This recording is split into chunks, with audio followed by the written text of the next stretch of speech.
MS sir की पाठशाला में आपका पुरजोर स्वागत है। अभी मैं आपके समक्ष कक्षा 9 की प्रश्नावली 1.1 की तीसरी प्रश्न लेकर के आया हूँ। क्या बोलता है, चलिए प्रश्न पहले देखा जाए। 3/5 3/5 और 4/5 के रेशियो में है भी के बीच 5 परमेय संख्या ज्ञात करना है। तो मैंने आपको पहले बताया कि परमेय संख्या वह संख्या होती है जिसको P/Q के रूप में लिखा जा सकता है। अब दो परमेय संख्याओं के बीच में अनंत परमेय संख्याएं होती है, इसको निकालने के भी तरीके जब अलग अलग होते हैं, तो चलिए यहाँ एक तरीका है, सिंपल तरीका से इसको सॉल्व करने का प्रयास करते हैं। अब आप जब देख रहे हैं भिन्न, तो भिन्नों का हर 5 है। तो यहाँ लिखिए हरों का लसागु। अब हरों मतलब 5 और 5 का लसागु कितना आएगा? 5 आएगा। अब इसमें हरों का लसागु जब 5 आया, तो इसमें 6 गुना करने पर किसमें जो एलसीएम आया उस एलसीएम में 6 गुना करने पर, तो 5 × 6 आया, तो ये आया आपका 30। अब हर कितना हो गया आपका? 30 हो गया। अब जो भिन्न है उस भिन्न का हर में भी आपको 30 लाना है। तो कैसे लाएंगे यहाँ 30? तो कॉमन सेंस है, 5 का टेबल पढ़ेंगे, कितना बार पढ़ेंगे? 6 टाइम। जितना नीचे मल्टीप्लाई करेंगे ऊपर उतना भी मल्टीप्लाई करेंगे। तो 5 × 30 हुआ, 6 × 18 हुआ।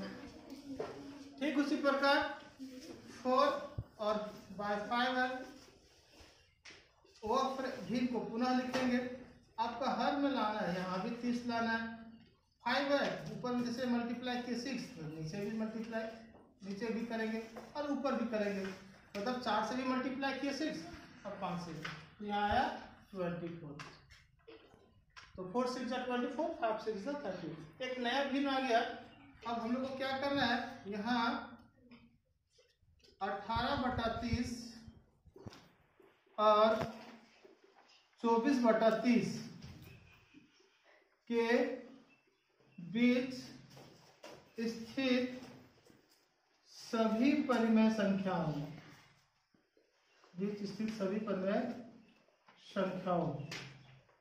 सभी बीच स्थित सभी परिमेय संख्याएं। इसमें थोड़ा सा भाषा में एक बार चेंजिंग कर देते हैं। 18/30 और 24/30 के बीच स्थित सभी परिमेय संख्याएं। तो कौन कौन सी परिमेय संख्या होगा? मैंने बोला इसके बीच, किसके? 18 के बाद से होगा। तो ये 18 19 बटा होता है, 19/30, फिर 20/30, 21/30, 22/30, फिर 23/30। अंडरलाइन कीजिए। यहाँ आप काउंटिंग करके देखिए कि 5 आया कि नहीं। 1 2 3 4 5 हमारा आ गया। अब इसमें लिखिए लास्ट में, अतः पूछा क्या था? अतः पूछा था कि 3/5 और 4/5 के बीच स्थित 5 परिमेय संख्या लिखे थे। 3/5 और 4/5 के बीच स्थित 5 परिमेय संख्याएं। 3/5 और 4/5 के बीच स्थित 5 परिमेय संख्याएं। तो वही लिख दीजिए। 19/30 से शुरू कीजिए। 19, 20, 21, 22 और 23/30। 19/30 से शुरू किया और 23/30 तक चला गया, जो ऊपर लाए थे। ये लग गया। मैंने आपको बोला कि दो परिमेय संख्याओं के बीच में अनंत परिमेय संख्या होती है। ठीक उसी प्रकार उसको निकालने का अलग तरीका मैं आपके समक्ष सबसे इजी वाला मेथड लेकर आया हूँ, जो आपको आसानी से समझ आ पाए और एग्जाम में से नंबर आप प्राप्त कर सके।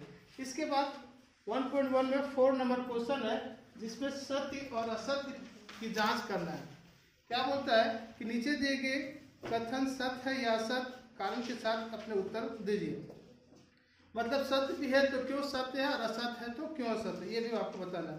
पहला क्वेश्चन है कि प्रत्येक प्राकृत संख्या एक पूर्ण संख्या होती है। तो प्राकृत संख्या और पूर्ण संख्या, प्राकृत संख्या किसे कहते हैं? जिसकी शुरुआत 1 से होती है, मतलब गणन संख्याओं को प्राकृत संख्या कहते हैं, नेचुरल नंबर। और पूर्ण संख्या होल नंबर होती है जो 0 से शुरू होती है। तो वही बोला है कि प्रत्येक प्राकृत संख्या एक पूर्ण संख्या होती है।